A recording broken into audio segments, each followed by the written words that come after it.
You with us? I hope so. You are here. Great.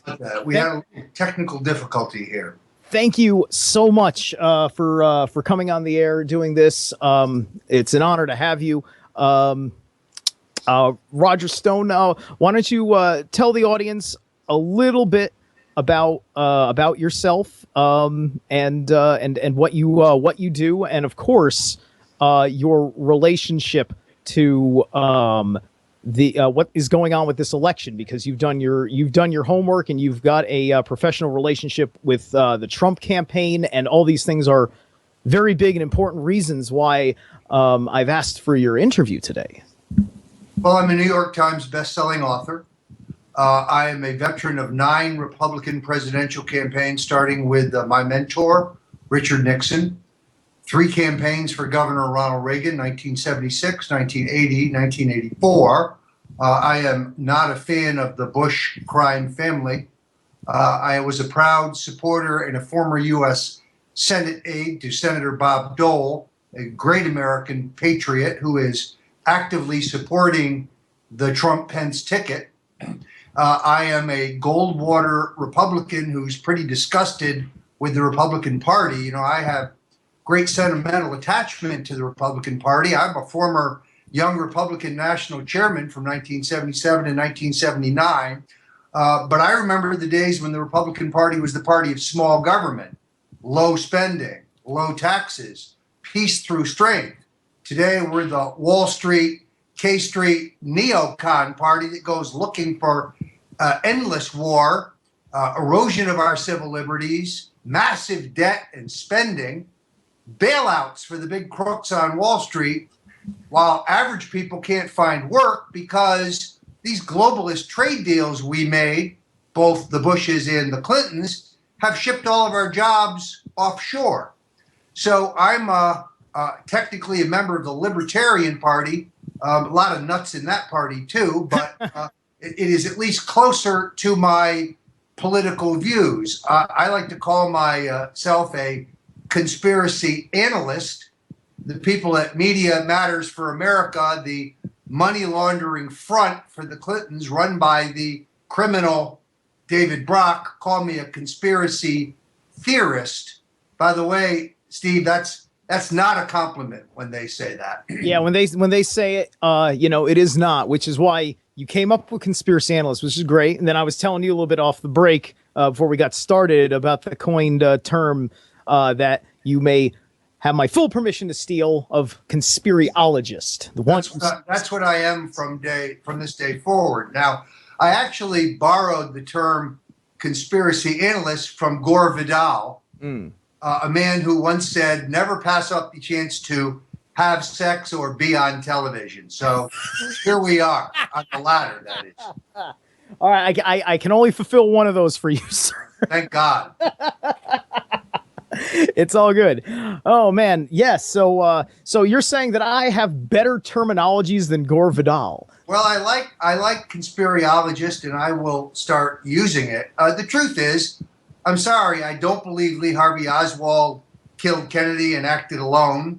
I don't believe that Watergate was strictly about 7 men breaking into the Watergate. It's far more complex than that. Mm-hmm.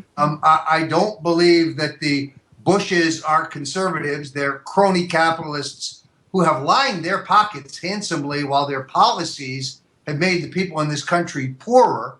Yeah. They've crashed our economy and plunged us into foreign wars that were about their grudge matches with Saddam Hussein and their interest in the oil business.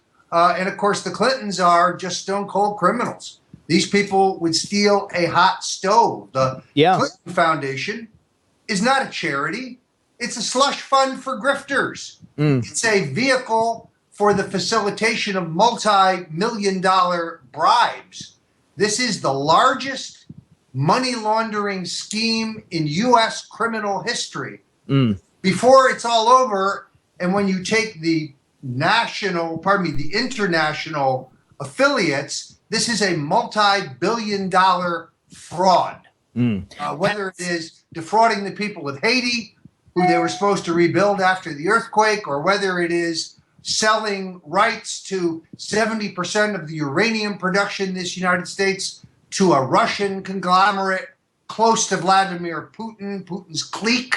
The Clintons they're criminals, and it's a giant pay for play scheme. Oh yeah, yeah, and it's like it takes a very, very long time. Like people are very easy because of, how George H.W. Bush's attitude was in '88. When people saw his real teeth, and then the incompetency of George W. Bush. Like it's very easy for people to accept harsh criticism and conspiracies about the Bushes. But when you try to talk about the Clintons, it's taken forever to knock their golden idol down. And just like, because sometimes I'm sitting there just like, I guess I can start by mentioning Mina Air Base. Did you know about Mina Air Base and the CIA or whatever? And then sometimes I feel like that's all I got because their mind is so closed, and that's like the best document I have. And Donald Trump has destroyed the Clintons, and he hasn't even mentioned Mina Air Base. So that's fantastic. Well, Everybody should think. He made short work of the heir apparent because, Steve, as you and I know, Jeb Bush was unstoppable.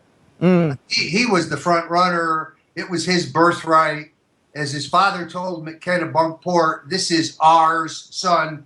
It's your birthright. It's your destiny to take it back. Now, Jeb, who was a drug dealer in boarding school, a drug dealer in college, a drug dealer when he first got to Miami, made millions of dollars off of the governorship of Florida. He transferred the management of the state pension funds to Lehman Brothers, and then lo and behold, right after he leaves the governorship, he becomes a consultant to Lehman Brothers, where he gets a $5 million signing bonus. It wasn't a signing bonus. It was a payoff. So the Bushes are as corrupt as they come.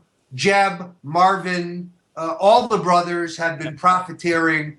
George H.W. covered up the POWs we left in Vietnam when he was CIA director. Right. Ran the drug trafficking operation through Arkansas with hefty payoffs to Bill Clinton, passed through his associate Dan Lassiter. Right. And as I have written in my book, Jeb and the Bush Crime Family, George W. knows far more about the assassination attempt than Ronald Reagan than we have been told. Yeah, yeah, and I mean, like the evidence is there because what was John Hinckley Jr.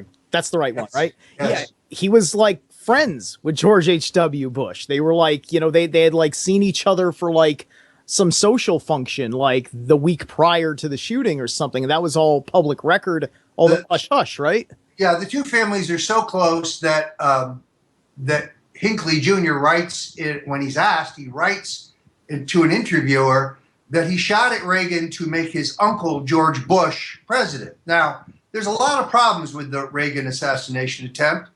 Bill O'Reilly's book, which is now out, is a total load of dung. It's completely wrong. Let me go through these quickly. You've seen the iconic picture of Reagan waving just before he's shot. The Secret Service manual requires the president, when he's out in public, be surrounded by the Secret Service in a diamond formation. Why is Reagan in the photo way out ahead of his detail? The car, the limousine, is supposed to be parked as close to the hotel door as possible, per the Secret Service manual. Why is Reagan walking down the block to get to his car? There are 5 bullets shot by Hinckley, who is in a crouching position. But the bullet that hits Reagan comes from an upward angle. Both ABC and NBC report, in this case, Leslie Stahl for CBS, CBS and NBC. Leslie Stahl for CBS and Judy Woodruff for NBC both report a man standing on a balcony above the hotel door holding a pistol. You won't find that in the archives, however, and when I interviewed both of them, neither one could quite recall that. Fortunately, it's on YouTube, it's indelible, and it happened. When you blow up the iconic photo of Reagan, which I had to get from the original photographer because the copy of the photo delivered by the government is carefully cropped, you actually see the man standing in the balcony in the door of his room holding what appears to me to be a gun.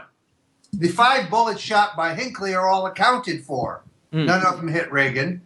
3 of them are across the street. 1 of them hits a police officer. 1 of them hits Brady. There's an additional bullet. This is very much like the Kennedy assassination. So the government's cover story is one of Hinckley's bullets hit the car door and ricocheted and hit Reagan from an upward angle. Not even sure how that's possible if he's crouching, but no dent, no nick, no marks on the car door. So we haven't been told everything. Hinckley Sr. is a close friend of George Bush's, a major financier of his campaign for president in 1980. The Dallas Times-Herald says on page 1 he was a major supporter of Ronald Reagan. Actually, he never gave a dime to Ronald Reagan in his life, but he did finance George Bush's campaign for the Senate in 1964, the House in 1966, again in 1968, and his losing Senate race in 1970, as well as his presidential campaign, which collapsed in New Hampshire in 1980. I was on the Reagan staff. The Reagan and Bush people immediately start struggling for the nuclear football. That's because George Bush leaves. He's in Texas. He flies back to Washington expecting to be sworn in because he thinks Reagan's dead, and they've taken him to the hospital. I'm sure he's disappointed when he gets to Washington to find out that the plot failed and that Reagan, a great American, survived. Indeed. Actually, a good question about that entire era that actually comes to mind, because when I was doing a little bit of my research, I was running around, I was asking people, it's just like, hey, listen, if you had a question for this man who's very important because he's got an ear with Donald Trump, who could be the most powerful man in the world in a few months, what would you do? And a couple of people had come to me because they wanted to know more about as a trust issue, what the story is and relationship to Donald Trump of a gentleman that I did a little bit of research of and had heard about before called Roy Cohn. And so Wikipedia, and I couldn't validate it, Wikipedia claims that you knew Roy Cohn. Roy Cohn was associated with I believe Ronald Reagan to a certain extent, and also I think he represented Donald Trump in the 70s or something like that. What can you tell us about Roy Cohn? Sure. Roy Cohn was the son of Judge Albert Cohn, who was a Tammany Hall Democrat judge and a major power broker in New York City politics. Roy became the counsel to Senator Joe McCarthy. His co-counsel was a young man named Robert Kennedy. They'd like us to forget that. And that was the first time Cohn and Kennedy would tangle. Cohn became notorious in the country. Many people thought he was the man behind McCarthy in his quest to banish communists from the government. The mainstream media would tell you the whole thing was a witch hunt. But if you read the book Blacklisted by History by the late, great M. Stanton Evans, essentially everything McCarthy said was true. The country was riddled with communist spies during the Roosevelt and Truman administrations. Cohn went on to practice law in New York City, was indicted twice by the Kennedy Justice Department and Attorney General Robert Kennedy. In both cases, he represented himself at trial, and he beat the government twice and was acquitted 2 times, which is extraordinary given the resources of our federal government. He was very well connected in anti-communist circles. He was a Democrat his entire life. He became friendly with Ronald and Nancy Reagan in the 50s when Reagan was fighting the communists as president of the Screen Actors Guild in Hollywood. And when I was assigned to New York for Governor Ronald Reagan to organize his campaign there, Nancy Reagan gave me contact information for Roy Cohn. I went and made an appointment with Cohn, who was a very, very scary guy, a very tough guy. And he was gave me a few minutes of his time, was kind of like, okay, kid, what do you want? I got 5 minutes. I explained to him what I was doing. And from that point on, he became enormous help to me, I think because of his close friendship with the Reagans. The first thing I told him was that I had to organize a finance committee. And he said, "You need Donald Trump. Do you know Donald Trump?" And I said, "No, not really. I've read his name in the tabloids, but I don't really know him." And Roy said, "You need Donald and Fred Trump." Fred was Donald's father, a very great man in his own right, made the family fortune building middle-class housing in Queens and the outer boroughs, was known for his integrity, was known for his honesty and his fairness. He actually helped people finance buying their first homes, which he charged a fair price for. He was a close friend of Barry Goldwater, an original financier of Goldwater's campaign, and an enthusiastic Reagan supporter, as it turned out. So Cohn introduced me to Trump. Trump heard my pitch. He signed on the Reagan Finance Committee, raised us a substantial amount of money, helped us find low-cost office space for our headquarters in Manhattan, which is almost unheard of, a building he did not own, by the way. He helped expedite the installation of our telephones. He actually lent us his plane to fly our filing petitions to get on the ballot to Albany, the state capital, which we made in the nick of time, an enormous number of signatures that are required under state law. So this is how I first became friends with Donald Trump in 1981. After Reagan was elected, I became a consultant to the Trump Organization, later a consultant to Trump hotels and casino resorts. And after spending a short amount of time with Donald Trump, I began to see that he had the size and the independence to be president. Of course, I don't mean physical size, I mean the stature. Yeah. And I can tell you, he's not a globalist. He's not a believer in regional government.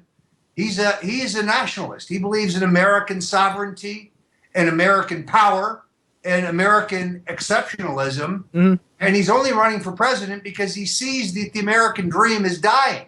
And that's always the argument that I put at people. It's just like, listen, it is important to argue about whether Donald Trump is telling the truth, but we also have to analyze precisely what he said, because all I hear from you is regurgitated mainstream media talking points. I had a couple of good friends I asked, and they asked me questions to ask you.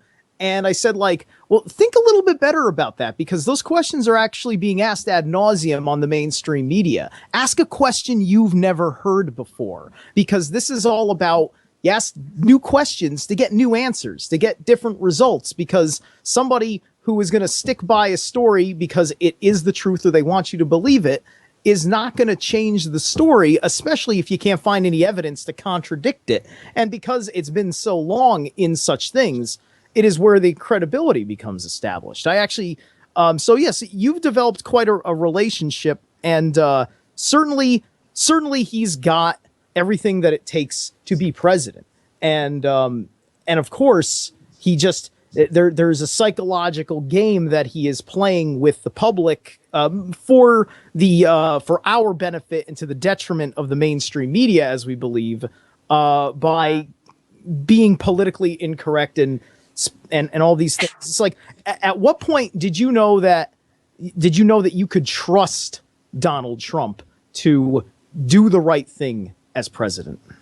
Well, I started urging him to run for president as early as 1988. I looked at George H.W.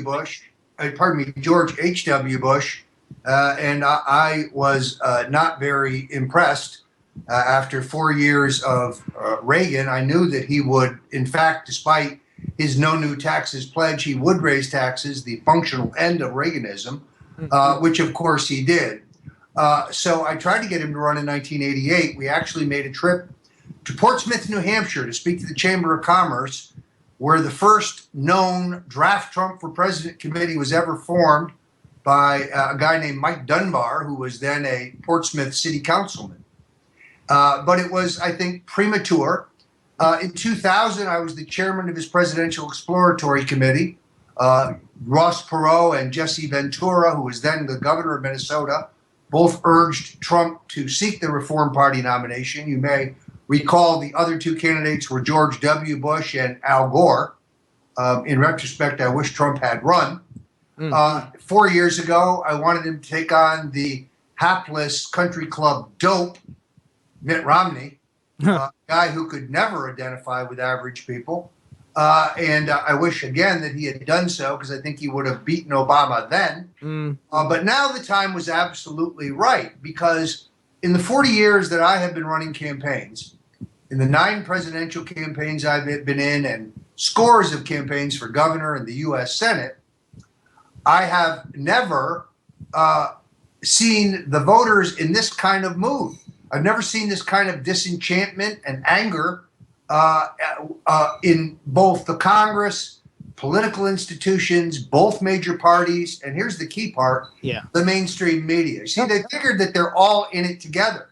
If it's on CNN, the odds are overwhelming that it's not true. Faith in all establishment is dead. It's just like, it's no secret like I had been so disenfranchised myself that I put myself through hell experimenting with theories alternative in law, like looking for common law, natural law, the sovereign citizen, quote unquote, movement. And so I tried a few things and it hurt. And the state of New Jersey just let me know how much it was going to hurt as I spent a little bit of time for driving without plates and insurance and all those things, because I just wanted to be like, when the Constitution was drafted, nobody said we got to put plates on the backs of all our horses. So why do I have to have a plate on the back of my car? I'm sure the judge was very receptive to that argument. Oh, I had given up by the time I reached the Jersey judge. I had gone through a million hearings through proper channels in Connecticut when I was in trouble and was trying to challenge the system. And it's a whole mess. And I'm not here to talk about that. But in a small sense, I am, because like you, I am very libertarian minded. I registered as a Republican in 2008 to vote for Ron Paul after he started getting exposure and I started understanding the ideas of ending the Federal Reserve and learning what libertarian values and philosophies were. And so I voted for Ron Paul in the primaries in 2008. I gave Barack Obama a chance and voted for him then. 2012 came around. I voted for Ron Paul again. And in the general election, I voted for Gary Johnson. And exactly like me, I voted for Ron Paul. My last official act as a Republican, I voted for Ron Paul in the 2012 Republican primary. And then I voted for Gary Johnson and helped him get on the ballot in 48 states in the general election. Gary Johnson's a good man. Had Donald Trump not staged the hostile takeover of the Republican Party, I'd be for the Johnson-Weld ticket right now. I have deep concerns about Johnson, though. He seems to be like some of his particular positions, and then Bill Weld Bill Weld has an association of the Council on Foreign Relations, whom I do not trust. He seems to be more into gun control than a libertarian ought to be. And I can't, and at the end of the day, it feels like the only reason I can vote for Gary Johnson is because he'd legalized weed, and I'm not going to sacrifice the country so I can smoke pot on a street corner. Well, I must admit, I liked Gary's positions better 4 years ago, but maybe that's because I was advising him 4 years ago. Oh, well. And he has taken in this race some non-libertarian positions. Bill Weld is a good friend of mine. He has a first-class intellect. Okay. He was for the Patriot Act. I think he supported the war in Iraq. And as you point out, his position on guns has changed. He was good on guns when he was governor. Right. He was a very libertarian, conservative governor. Low taxes, low spending, cutting regulation, good on the Second Amendment. It is only later that we have some policy disagreements, but he's a very fine man. He's a very decent man. And let's face it, that ticket's not going to win. They should have been admitted in these debates. I am outraged that the Commission on Presidential Debates is not a commission, not appointed by the president, and not about debate. It's about limiting debate. So the idea that a candidate needs 15% in 3 polls to get into the national debates. Says who? According to who? The Republican and Democrat national chairman? Because that's who set that rule. I mean, the criteria is simple. Are you on the ballot in enough states to get 270 electoral votes? Theoretically. Jill Stein will be on the ballot in 44 or 48 states. Gary Johnson will be on in 48 or 50 states. Let them in the debate.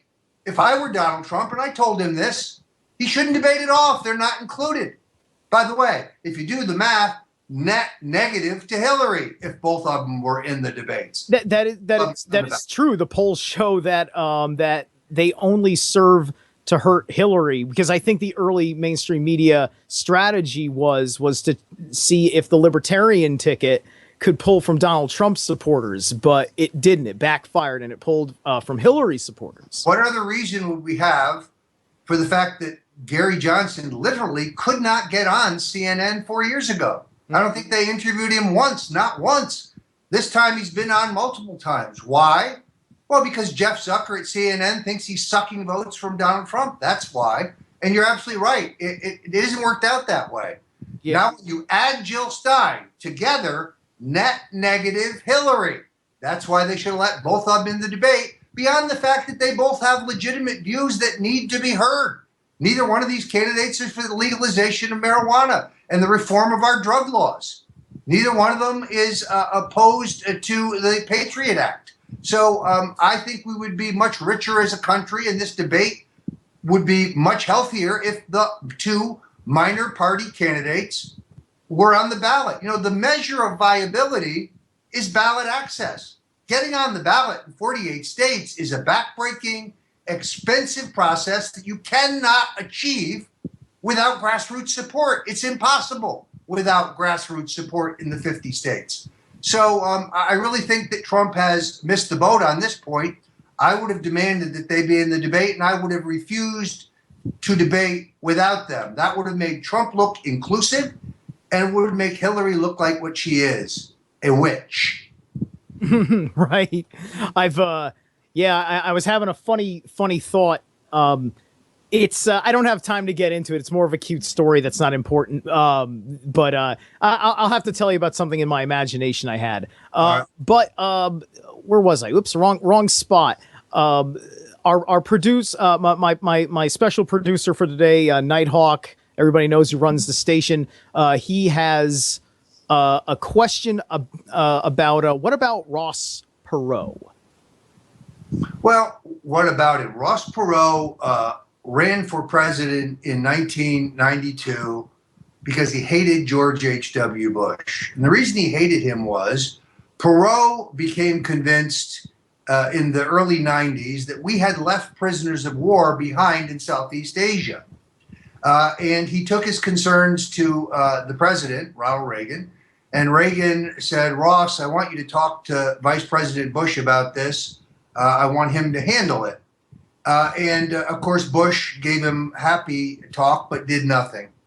Perot then hired a number of soldiers of fortune and other intelligence experts of his own, including the legendary Bo James Gritz, or Greitz, I think you say his name. And they did go to Southeast Asia, but what they found was not POWs. What they found was the U.S. government in the body of the CIA trafficking in heroin. Perot rushed to Washington to see his fellow Texan and report this breathlessly to the vice president. And as his lawyer and his son told me, he was met with a grim smile. That's because George H.W. Bush was running the drug trafficking operation. May I break in a minute, because Steve didn't quite, I don't think he understood my question.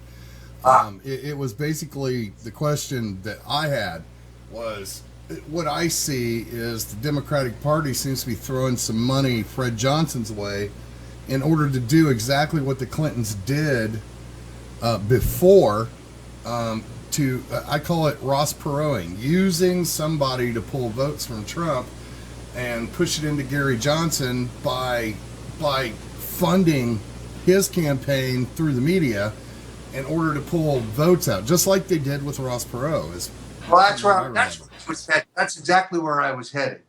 Consequently, Perot decides to run for president, And we now know from Bill Clinton's bodyguard, he spoke to Clinton by phone every single day of that campaign because they were in a pincer move to split the votes off of George H.W. Bush and elect Bill Clinton.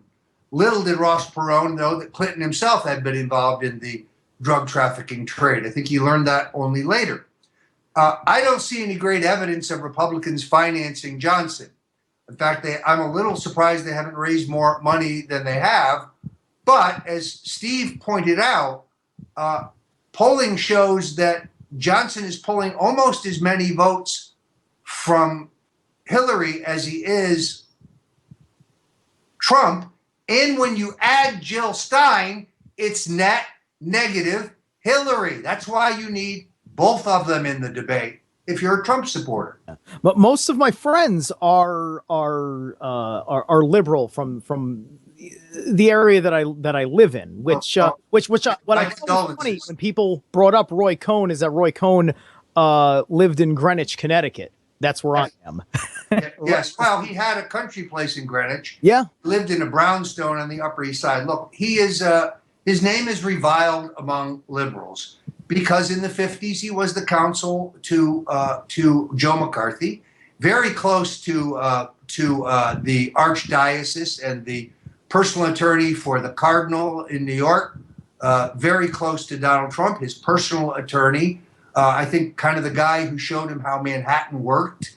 And he was a major power broker in the Democratic Party. Mm-hmm. He helped make Ed Koch mayor of New York City, for example.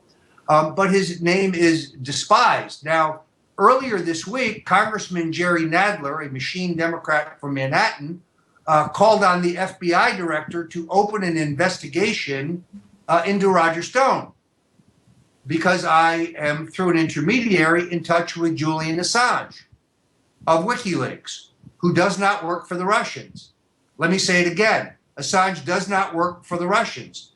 For liberals who are a little slow, let me say it one more time. Assange does not work for the Russians. But Nadler launched this witch hunt, abusing his office, demanding that I be investigated because he says Assange is a Russian agent. He's not a Russian agent. So, Fat Jerry, say it outside Congress where you don't have your congressional immunity, and I'll sue your fat ass so fast your head will spin. This is abuse of power. This is a witch hunt. This is a waste of the taxpayers' money. You're a shill for crooked Hillary. If you want to investigate anybody, Jerry, start investigating the Clinton Foundation. Well, I told some people when they were just like, oh, well, who's Roger Stone? Well, he's this, that, and the other thing. And obviously he means something because there's a bunch of people that have spoken his name in public hearings in Congress in anger. So obviously he's a threat to somebody. So I think I got to catch it. It's fear. It's not anger. It's fear because they know I'm committed to the truth. Yeah. And I'm not afraid of Jerry Nadler. And the FBI is welcome to investigate my ties to Russia. I have none. Now, I do like a little stuffed cabbage now and then. But beyond that, I've never worked for the Russian government. I'm not paid by the Russian intelligence services. I have never done any business in Russia. I've never been to Russia. Mm-hmm. This is a canard. This is the new McCarthyism. Mm-hmm. Oh, Donald Trump is a traitor to his country. No, it's very simple. Trump wants peace. Hillary wants war. It is the Clinton Obama policies that have brought us to the brink of war with the Russians. Trump favors a détente, some hard-headed negotiations with the Russians so that we could coexist and maybe work together to crush ISIS, which we now must do because Hillary did arm ISIS and George W. helped create the vacuum that formed ISIS. So Trump is essentially correct. This is the most irresponsible political charge that hacks and hangers-on like Nadler make. Right now, it literally... I can't wait to see Jerry in New York. I just can't wait. It feels like the State Department is working, like, it almost feels like it's working aside from the Obama administration. There was just reported in the news today at random from the State Department with no word from the president about it that we stopped talking to Russia today. Like we just ended communications with these guys, which is another step in degrading our relationship. Well, and as you know, they there- lost thousands of emails. They lost Yeah. these emails. They only just popped up a week ago. So the FBI director gives Hillary a pass on her email and server crimes. The CIA director last week says, on the basis of nothing whatsoever, that he's concerned that the Russians are going to hack our election. The Russians, Mr. Director, you should be more concerned with Rahm Emanuel and the Chicago machine than you are the Russians. Yeah, precisely. I mean, like the day that the bombing happened, that big day last week. That was the same day that there was a completely unauthorized airstrike, which I believe is a war crime, isn't it? Considering there was the ceasefire deal, and we broke that unprovoked. That's pretty much a war crime, isn't it? Yes, I believe it is. Look, we read today that Hillary Clinton wanted to use a drone strike to kill Assange. Why? Because she knows that he has evidence of her crimes. That's why. Oh yeah. I mean, and the reason why I was saying the State Department seems like it's completely gotten away from the government and the White House is because the same, like before, after the airstrike happens, Barack Obama's hanging out, getting his Black Award from the Congressional Black Caucus dinner, and I'm just like, World War III is about to start because John Kerry made a bad move, and you're sitting here preserving your political legacy on a racial level? What is wrong with you, man? We're gonna die, and you're trying to look good on your last year. Well, look, I think that the rotted, fetid globalist two-party duopoly that have run this country in the ground, they're prepared to do anything to steal this election. If it's war with Russia that they need at the end, we'll have a war with Russia. That's how high the stakes are. Unfortunately, Bill and Hillary and their nasty, greedy, foul-mouthed, abusive little daughter, Hillary, who's 30 years old and a co-conspirator in their money laundering crimes at the Clinton Foundation, know that if Donald Trump becomes president, they're headed to prison for the rest of their lives. And they know that Julian Assange has the evidence that will convict them.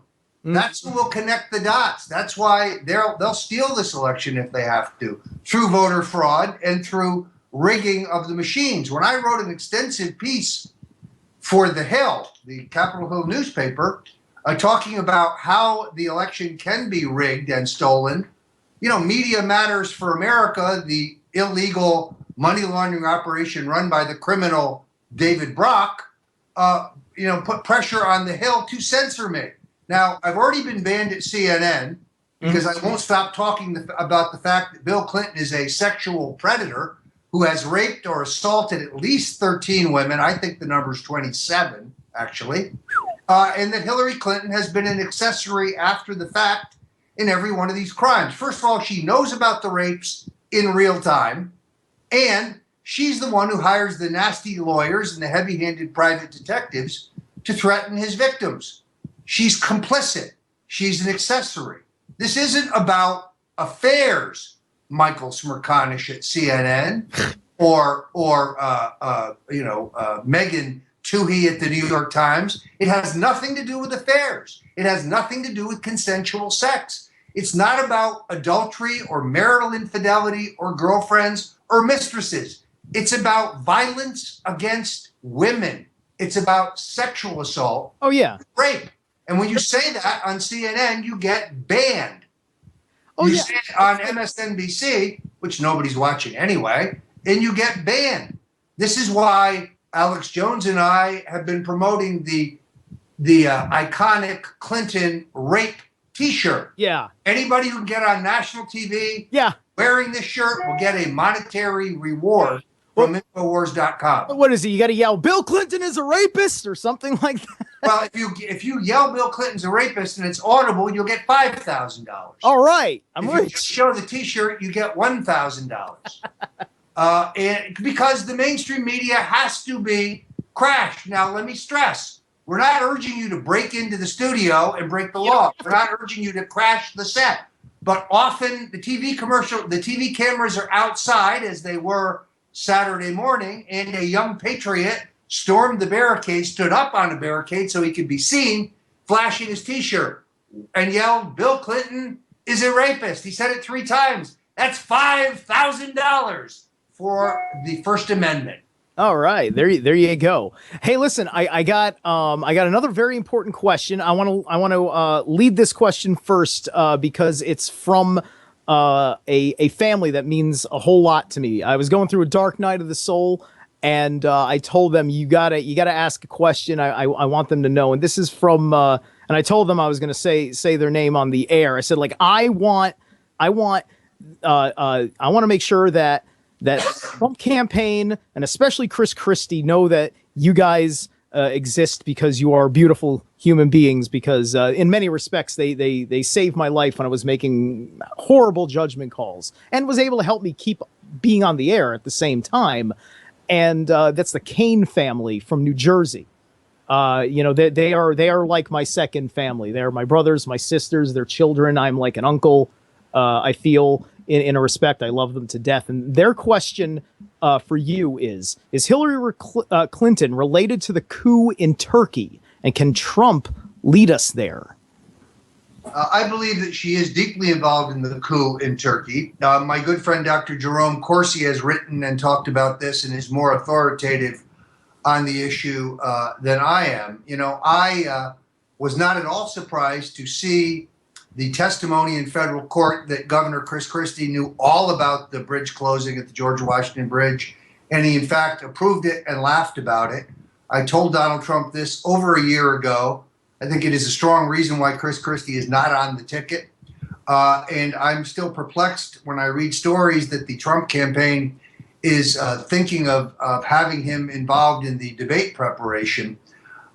He has lied repeatedly, at least publicly. Mm-hmm. We don't know what he said in his FBI interview. I suspect he may have told them the truth because he's a smart guy and a good lawyer, and he knows that lying to the FBI in a criminal investigation is a felony.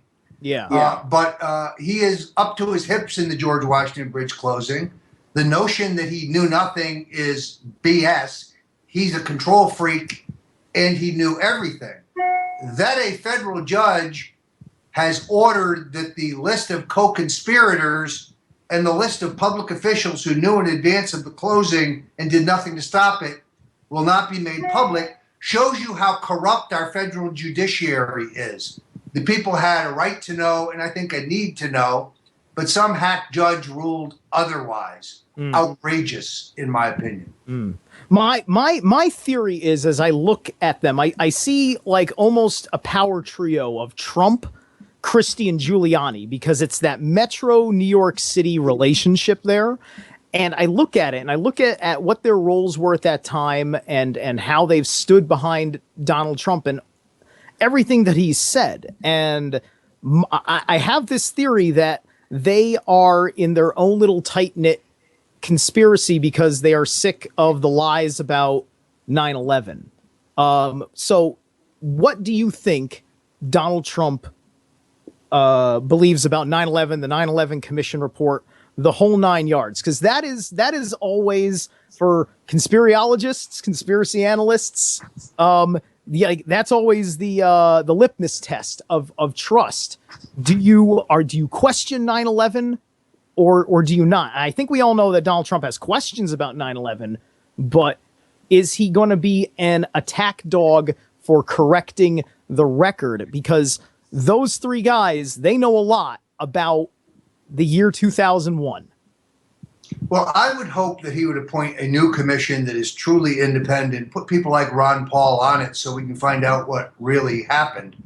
Because I have my own questions. They're not assertions, they're questions.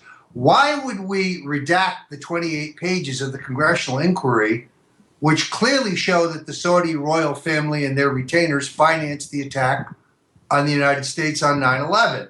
The CIA director says that's not what it says, but Mr. Director, we can read. That's precisely what it says. There's additional evidence that the government had that Gerald Posner, of all people, has written 2 excellent books exposing the Saudis' role in 9/11. Now, Posner's wrong about the Kennedy assassination, which was 55 years ago, but he's right about the Saudis' role in 9/11. And Congressman Peter King, who I introduced and interviewed on my radio show, The Stone Cold Truth, on the Genesis Communications Network this past Saturday, said that he believed that the information in the congressional report was correct and that further investigation was necessary. So I'd like to know about the Saudis' role. Now, you'll remember in the debates when Trump confronted Jeb on what he knew, because here's where Trump was going. 4 of the hijackers trained in Florida under Jeb's nose.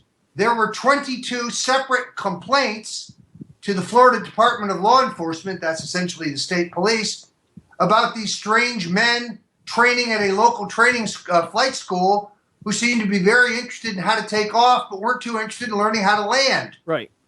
And Jeb did nothing.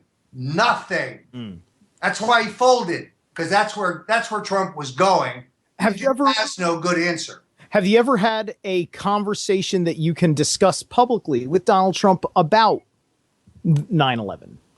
It has always been my policy to leave my private conversations with Donald privileged. Yes, of course. I will not betray personal conversations because it would destroy our relationship and the fact that we can speak confidentially. But I do think that he would like to get to the bottom of what happened on 9/11. That's not to say that he has any preconceived notion, but I think he does recognize that there's a number of unanswered questions, including a fuller explanation of the Saudis' role and why the Bushes tried so hard to cover up what their role was. Why are members of the bin Laden family flown out of the country when all commercial and military aircraft is grounded?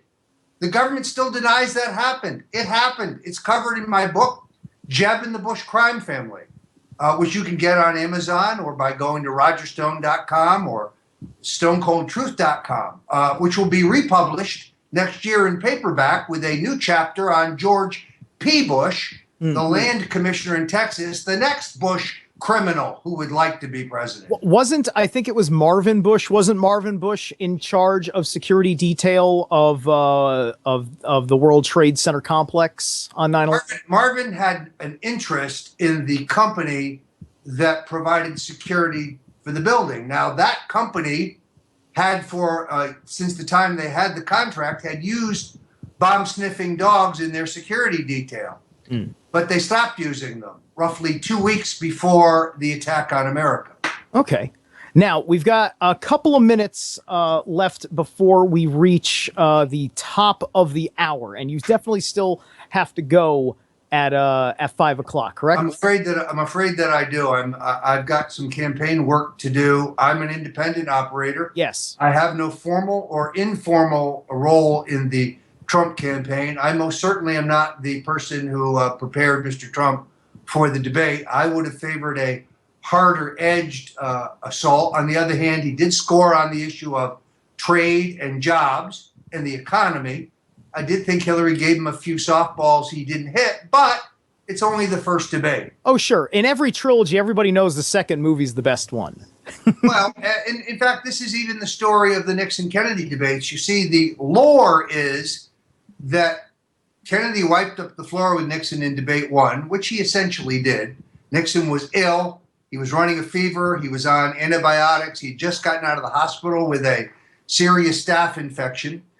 Nixon hit 5 speeches and rallies on his way to Chicago.